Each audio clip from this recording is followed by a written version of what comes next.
Very warm welcome, my dear students of class 11. Now going to start lecture number 4, the speech of Miranda.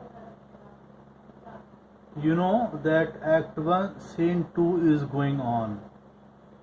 Miranda says, "Alack for pity, I, not remembering how I cried out then, will cry to over again."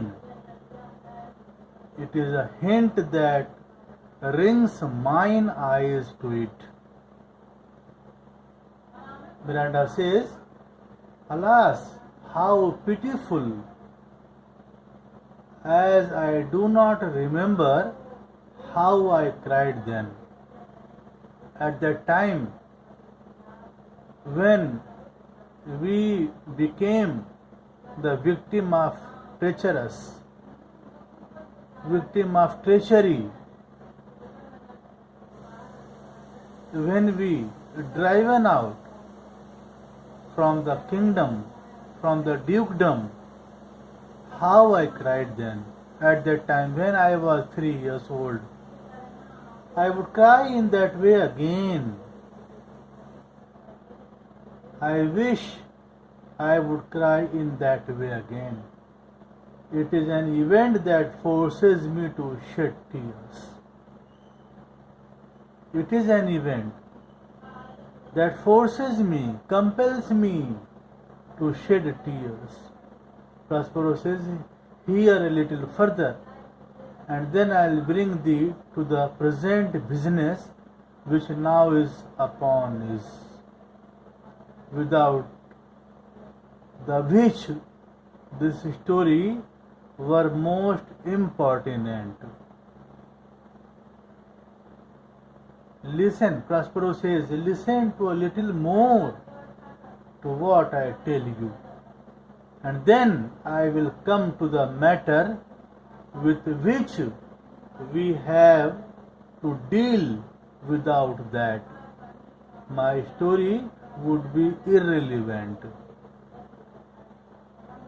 The main thing that I want to say, without it, my story would be irrelevant. Main thing he wanted to say. Miranda says, "Wherefore did they not that are destroy us? Why did they not kill us then? Why only they driven us from the dukedom? Why did they not kill us then? Why did they leave us?" Prospero says, "Well demanded wench." Wench means girl. Well demanded wench. My tale provokes that question. Dear, they durst not. She, so dear the love my people bore me. This is good question, my dear. My story gives rise to that question. The question is reasonable. My dear, they dared not kill us. They dared not kill us. My people loved me much. There may be a revolt. My people loved me much. Not set a mark so bloody on the business, but with colors fairer painted their foul ends. In few, they hurried us about a bark, bore us some leagues to sea. He says, my people loved me much. Besides, did they dare not make more? Did they dare not make their plot look bloody? They did not want to make the plot bloody, but they concealed their evil designs with an attractive appearance. but with colors fairer painted their foul ends. But they concealed their evil designs with an attractive appearance. In few, they hurried us aboard a bark, bore us leagues to sea. He says, what did they do?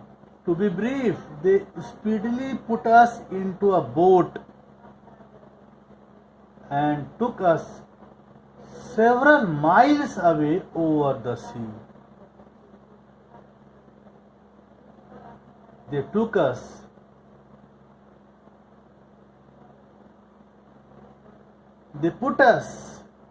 into a boat and took us several miles away over the sea.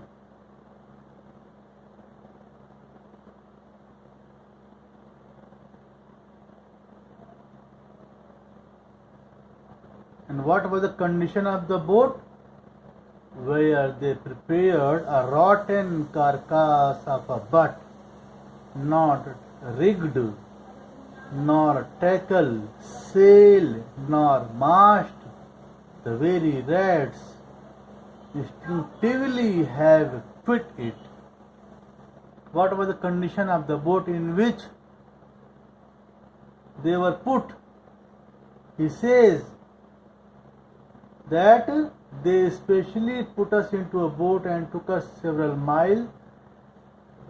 There they prepared a rotten old boat without any equipment, ropes, sails, or mast. Nothing was there. Nothing, not a single equipment was there. Even the rats would have instinctively run away from that boat. Instinctively, a natural or inherent impulse or behavior. Even the rats would have instinctively run away from the boat.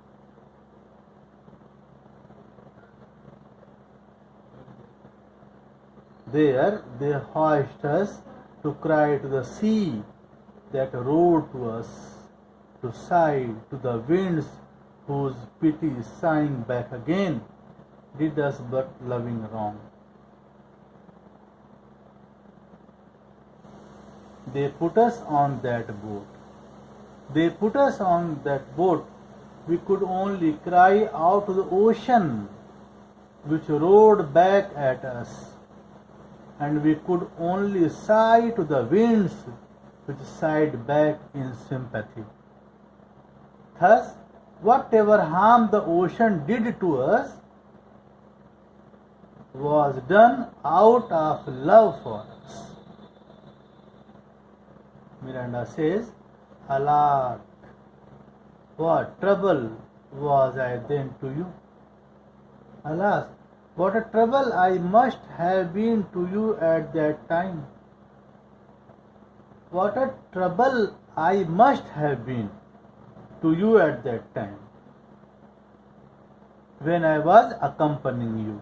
Pharaoh says, "O cherubim, thou was that did preserve me. Thou didst smile, infused with a fortitude from heaven, when I have checked the sea with drops full salt. Under my burden groaned, which raged in me, an undergoing stomach to bear up against what should ensue." Prospero says, "No, rather you were an angel that saved me from despair. If you would not be there, I would die in despair. You kept smiling as if inspired with great courage by heaven, when I was sprinkling the ocean with salty tears, and when I was groaning under my grief. You kept smiling. You have given me courage. Your smiles raised my spirits and enabled me to stand up against such misfortunes? Miranda says, how came we ashore? How did we manage to reach the shore? Prospero says, by providence divine. Some food we had and some fresh water that a noble Neapolitan Gonzalo, out of his charity, who being then appointed master of the design, did give us with rich garments, linens, stuffs, and necessaries, which since have stated much of his gentleness, knowing I loved my books. He furnished me from mine own library and with volumes that I prize above my dukedom. By God's grace, we had some food and some fresh water, which a noble Neapolitan Gonzalo gave us out of pity. Out of pity. He was a counselor. He gave us all the items in pity. Gonzalo had been appointed to execute the whole plan. Gonzalo, the counselor, he was appointed to execute the whole plan. He gave us costly cloths, linens, goods, and essential commodities which have been of use to us since then. And in the same way, out of his kindness, knowing he knew that I loved my books, he supplied me from my library with books that I value more than my dukedom. He supplied the book from my library, which I value more than my dukedom. I prize above my dukedom. Miranda says, would I might but ever see that man. I wish I could see that man whenever possible. Prospero says, now I arise. Now I arise. Resumes his mantle. Again he wears his robes. Sit still and hear the last of our sea's sorrow. Here in the island we arrived, and here have I, thy schoolmaster, made thee more profit than other princes can, that have more time for vainer hours and tutors not so careful. He says, sit still and hear the end of our suffering, of our sorrows. We landed on this island, and here I have acted as your teacher. I became your teacher. I have taught you more than what is taught to other princesses who waste their time in useless occupations, as well as in tutors who are not competent. I became a competent tutor for you. He says that I have taught you more than what is taught to other princesses who waste their time in useless occupations, as well as in tutors who are not competent. What happened after this, you will study in lecture number 5. Thank you so much.